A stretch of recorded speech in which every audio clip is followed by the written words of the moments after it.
Le 27 mai à 5h02 environ aura lieu la nouvelle lune dans le signe du Gémeaux.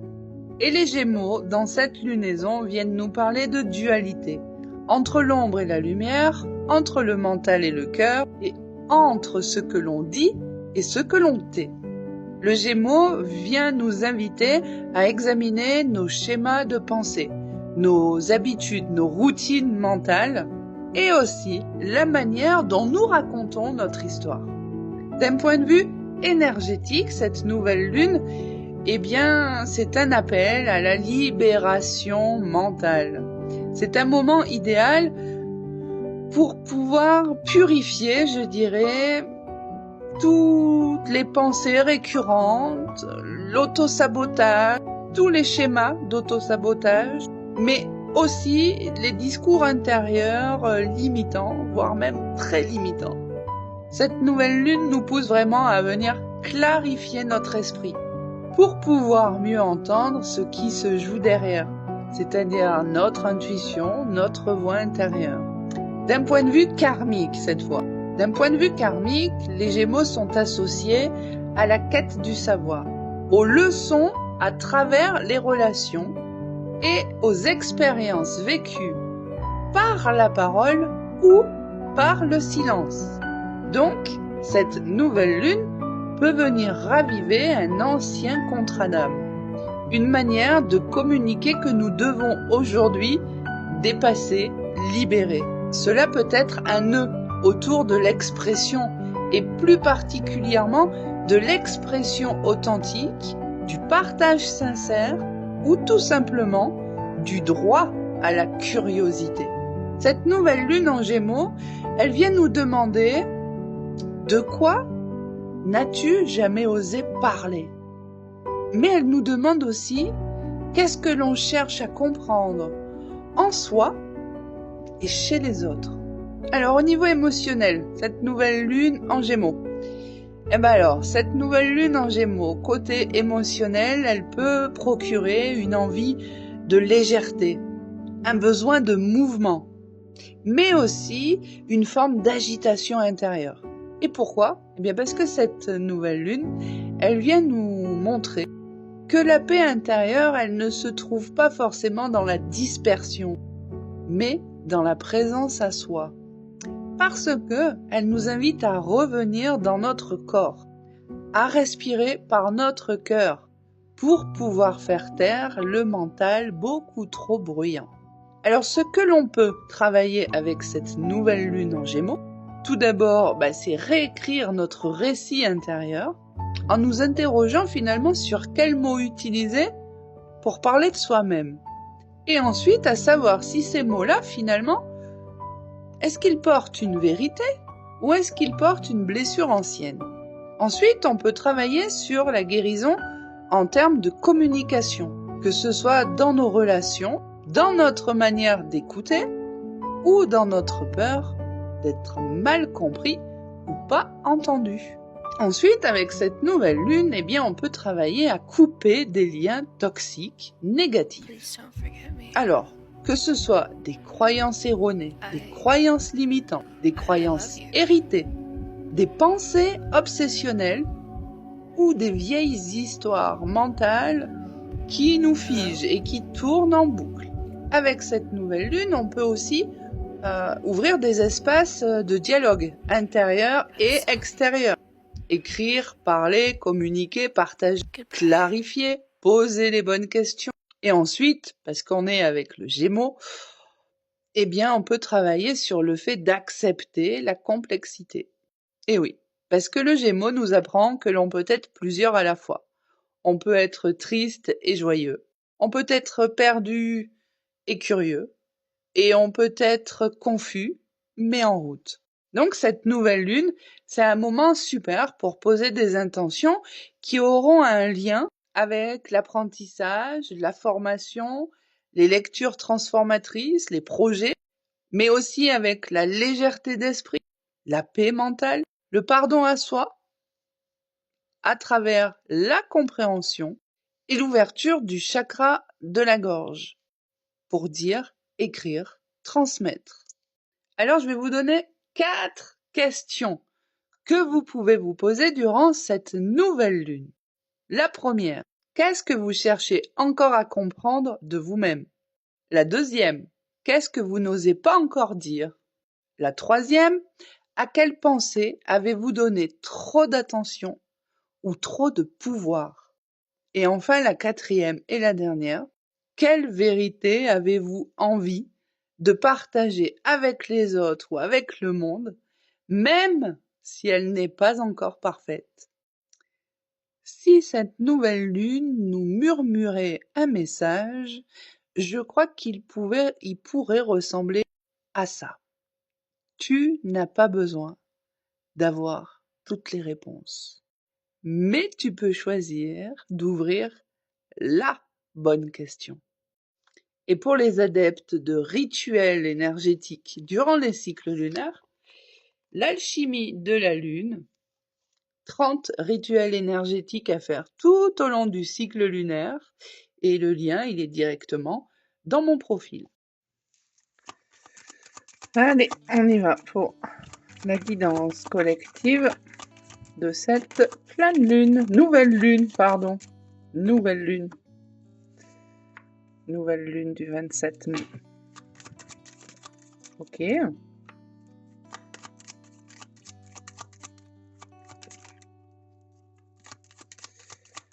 Alors,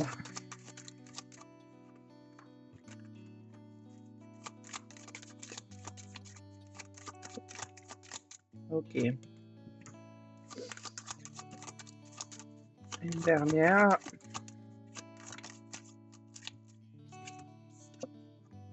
Ok. Allez, on y va. Vous êtes prêts? Alors, on a quand même, pour commencer ici, deux archétypes. Deux archétypes pour diriger cette guidance. Le diable et l'impératrice. Alors, ici, ça représente vraiment bien ce cycle, en fait. L'ombre et la lumière, la tentation et la création, la possession et la fécondité. Le diable ici, dans cette nouvelle lune, vient nous dire en tout cas qu'avec cette nouvelle lune, elle peut venir révéler nos attachements, nos dépendances, nos illusions. Elle vient nous dire que ce sont les chaînes invisibles que nous avons acceptées consciemment ou non. Alors ça peut être des peurs, ça peut être des conditionnements, des désirs incontrôlés. L'énergie, elle est très intense, elle est crue, elle est même brute. Et elle pousse finalement à confronter ce qui nous garde en bas, dans la matière ou dans le doute. Et en miroir, l'impératrice, elle, c'est celle qui transforme. C'est l'énergie féminine sacrée, féconde, intuitive. C'est elle qui nous invite à créer à partir de ce que nous avons libéré. Elle matérialise la parole, l'idée, la vision. Et c'est donc ici l'art de donner forme à ce que nous avons d'abord affronté. Ici, on est sur une transmutation de l'ombre en puissance créative. Vraiment. Il y a d'autres éléments très intéressants avec le diable et l'impératrice. C'est une association ici qui représente la dualité à l'origine de la transformation. Le diable montre ce qui enchaîne et l'impératrice, elle invite à le transmuter par la création, par la parole, par la conscience du corps. Au niveau énergétique, on parle d'ici d'une montée d'énergie brute qui peut parfois être chaotique, mais qui est toujours suivie d'un recentrage fertile. Ici, c'est aussi une énergie tellurique, donc qui provient vraiment de la terre profonde et qui veut se manifester dans la matière. Donc au niveau émotionnel, il y a de l'instabilité, il y a du désir, mais il y a aussi de la peur. Et derrière s'ensuit un regain de confiance, une envie de créer, une sensibilité accrue. Cette confrontation à l'ombre, elle fait qu'activer le féminin sacré. C'est un passage de la dépendance à la souveraineté. Ici, s'il y avait un message, ce serait de créer à partir de ces chaînes brisées. Parce que le pouvoir notamment de la création, il naît de ce qu'on a osé regarder en face. Voici pour cette première lignée, et pas des moindres, sur cette guidance. Ensuite, on va aller s'intéresser à cette ligne, la ligne de transformation ici. La justice, l'amoureux, la force et le chariot. Alors la justice, c'est une étape, c'est celle du discernement.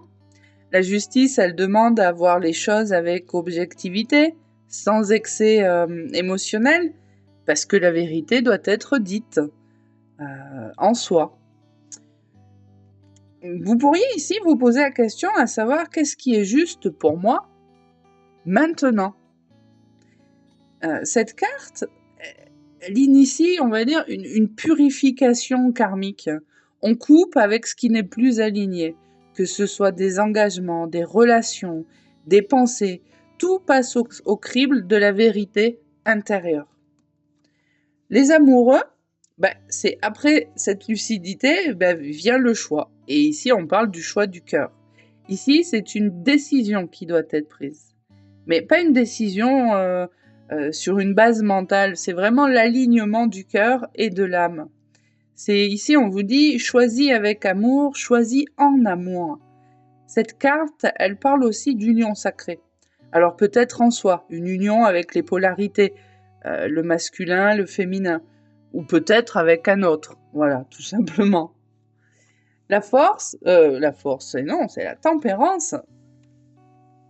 La tempérance, ici, elle nous parle de l'équilibre à trouver, de l'équilibre dans la maîtrise intérieure, dans l'écoute, dans la patience, et surtout dans l'accueil, finalement, de ses instincts, sans les refouler, de ses émotions.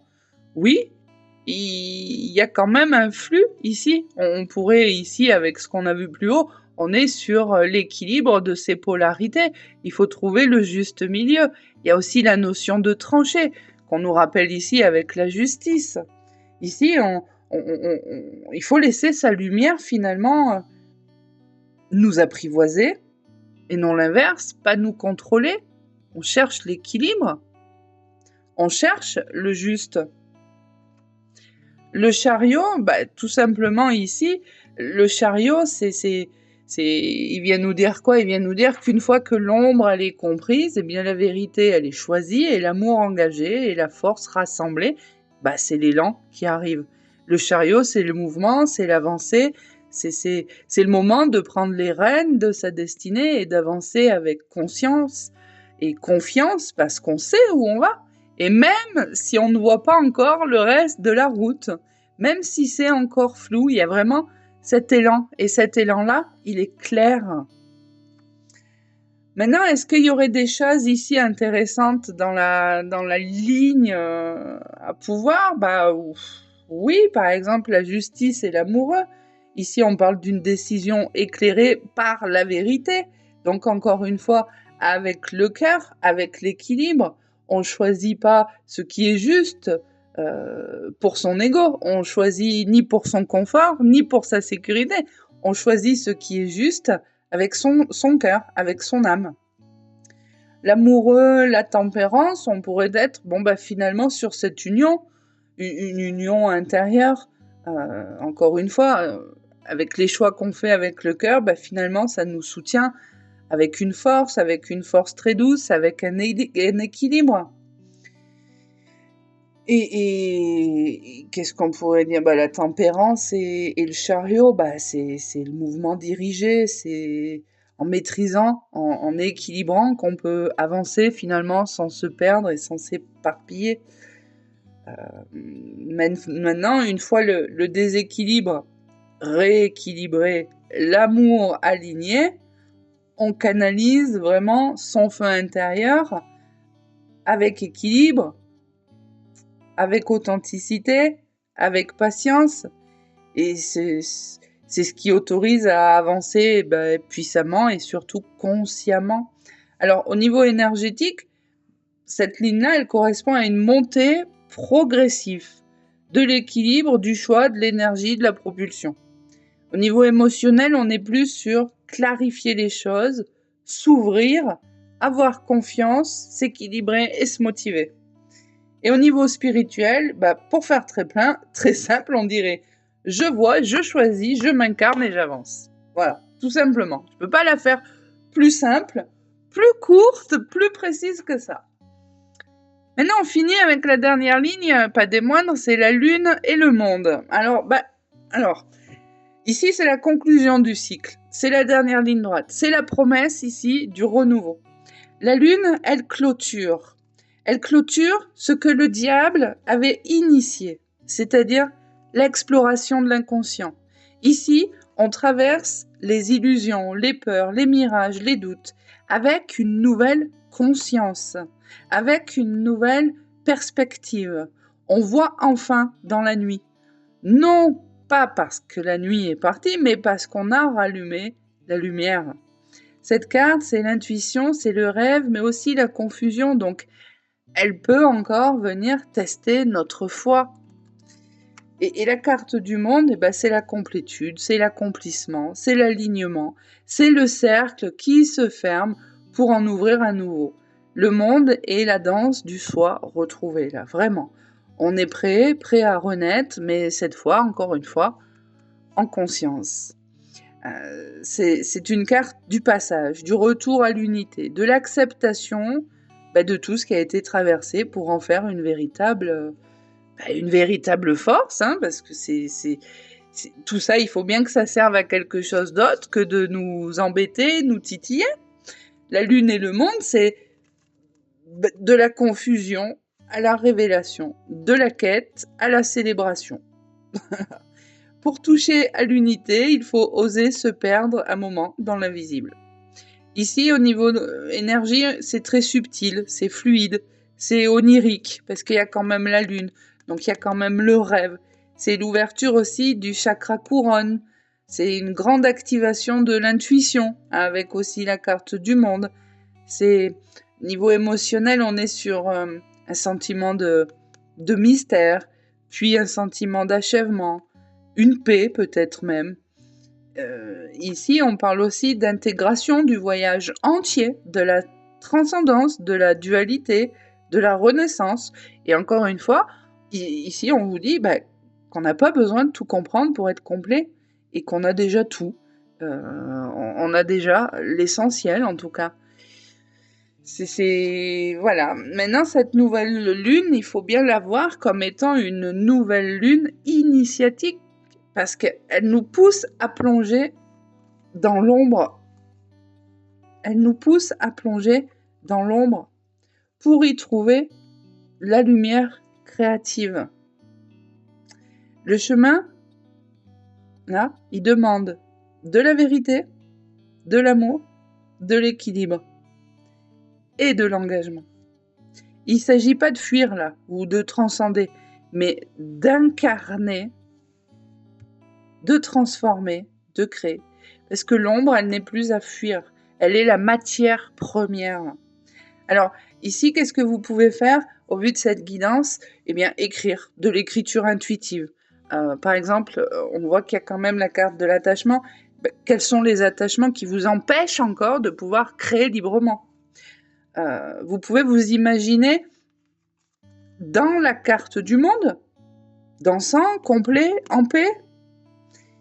Vous pouvez faire de l'écriture ou une célébration de libération. Vous pouvez écrire, brûler, enterrer ou faire ça avec un objet symbolique symbolisant vraiment votre attachement principal. Voilà, hein, tout simplement. On va poursuivre avec plus par rapport à la phase, parce que là, on voit tout ça, c'est le cycle. Moi, je voudrais bien aller voir un petit peu au niveau purement de la phase, là.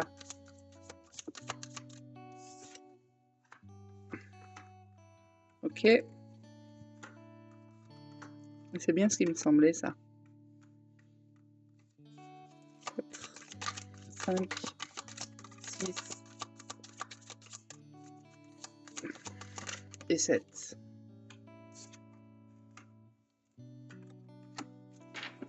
Ok. Alors là, il va y avoir un retour.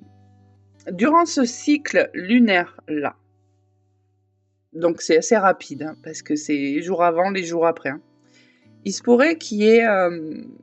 alors, il se pourrait soit qu'il y ait une personne qui veuille revenir, une personne avec qui vous avez eu un partage, une relation, une complicité, avec qui vous avez vécu quelque chose, avec qui il y a eu de la distance qui s'est mise, mais pas une distance mise dans le conflit, dans la dispute, dans les reproches, plus une personne peut-être qui a fait sa route et vous la vôtre, mais peut-être que cette prise de distance, justement, vous pouvez éprouver de la culpabilité dessus, comme s'il y avait des non-dits, comme si vous portiez le poids d'une responsabilité en vous disant que si vous n'étiez pas parti ou si vous aviez pas pris tel chemin à ce moment-là, vous auriez pu peut-être aider cette personne ou les choses auraient peut-être pu évoluer différemment. On est vraiment sur ici un retour de quelque chose, de quelqu'un en tout cas du passé qui revient, quelqu'un avec qui il y a eu beaucoup de distance. Ici, effectivement, j'ai pas fait attention en plus de ça, on est sur des choses qui n'ont pas été dites. J'ai l'impression que c'est vraiment une relation, alors peu importe la nature, hein, familiale, amicale, sentimentale, peu importe, on est vraiment sur du non-dit. C'est quelque chose, c'est comme si cette relation, il n'y avait pas eu de point final, il y avait eu un point virgule. Vous voyez, il y a des choses qu'on n'a pas osé se dire, donc ça colle tout à fait avec l'énergie là de cette nouvelle lune ici là. Exprimer ce qu'on n'a jamais osé dire. C'est quelqu'un qui a toujours pensé à vous, c'est quelqu'un qui s'est toujours intéressé à vous, qui s'est toujours aussi questionné, mais qui a fait sa vie et qui semble être heureux, mais qui pourrait aujourd'hui peut-être être heureux de vous retrouver, d'échanger de nouveau avec vous, et d'avoir pourquoi pas cette discussion qui n'a jamais eu lieu, où ces non-dits n'ont jamais été levés.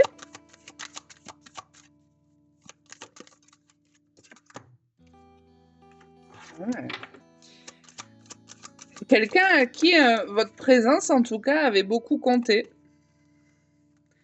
Votre présence avait beaucoup compté. Cette relation, peu importe, encore une fois, la nature, a beaucoup compté. Et il semblerait que suite à cette prise de distance, cet autre-là a quand même vécu des situations difficiles, un parcours quand même assez heurté par les expériences de la vie et la réalité de la vie, tout simplement. On va essayer d'aller peaufiner tout ça parce que c'est quand même intéressant que ça tombe sur ce cycle-là, parce que ça coïncide bien avec ces contrats d'âme que le Gémeaux peut mettre en lumière. Ça, c'est intéressant. Attendez, j'en ai une qui s'est fait la malle. Ah bah oui, ma décision, forcément, le choix. Je vous fais sauter.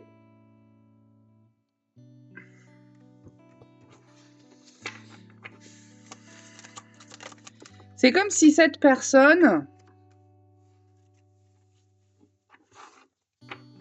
Alors, je vais pas dire que vous y avez tout le temps pensé, mais vous y avez quand même pensé souvent. On l'a vu tout à l'heure, il y avait la carte de la culpabilité. Est-ce que vous avez quand même pensé à cette personne de temps en temps, à vous interroger, à essayer de comprendre finalement la véritable nature de cette relation? Il semblerait qu'aujourd'hui, vous soyez en fait tous les deux dans la même posture, à penser les mêmes choses. D'un côté, on vous dit que revenir en arrière pour mettre ce point final ou pourquoi pas faire naître une nouvelle forme dans cette relation.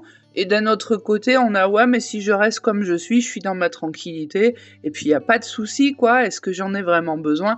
Il y a quand même une période ici d'interrogation, il y a des choses qui sont pas très claires. Effectivement, on a une nature, alors celle-ci elle y va pas, on a une nature un petit peu ambiguë là dans cette... dans cette relation, hein. Pour moi, c'était une amitié, c'était une rencontre, une connaissance, quelque chose où l'un et l'autre n'avaient pas finalement eu le courage. C'est comme s'il y avait eu une peur de dévoiler vraiment la nature de votre attachement ou de la relation, par peur de casser la relation en soi. Vous voyez? Est-ce que finalement, si j'avoue la vérité, si je dis très clairement les choses, il va pas y avoir un revers, je vais pas tout perdre parce que c'est quand même un contact, une relation qui m'apporte une crainte, une peur. Alors, c'est quelqu'un qui a envie de reprendre contact. Il y a cette envie, et j'ai l'impression d'ailleurs que cette envie, il est vraiment des deux côtés, mais on ne sait pas trop comment faire. On y pense depuis déjà quand même un certain temps, mais on est un petit peu coincé, on ne sait pas trop comment faire. Donc là, on est vraiment sur ce que travaille cette nouvelle lune, hein, sur ces liens d'âme. Il semble qu'ici, ce soit vraiment le cas d'un lien d'âme.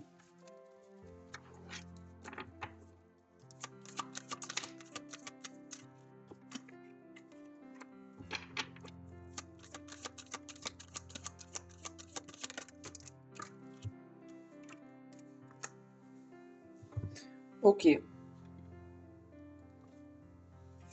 Des deux côtés, j'ai quelqu'un qui a quand même fondé sa famille, qui a quand même fondé son foyer.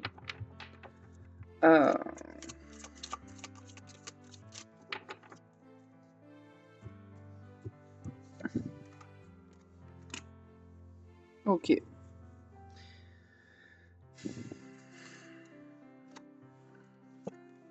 Donc je peux confirmer en revanche qu'il s'agit bien d'un homme et d'une femme, hein. Pour moi, il y a un retour qui est possible parce qu'il y a un besoin. Il y a un besoin de l'autre. Il y a des choses à se dire. Il y a des choses à expliquer. Et surtout, j'ai l'impression que d'un côté, j'ai quelqu'un qui est dans un parcours où il y aurait besoin d'éclaircissement.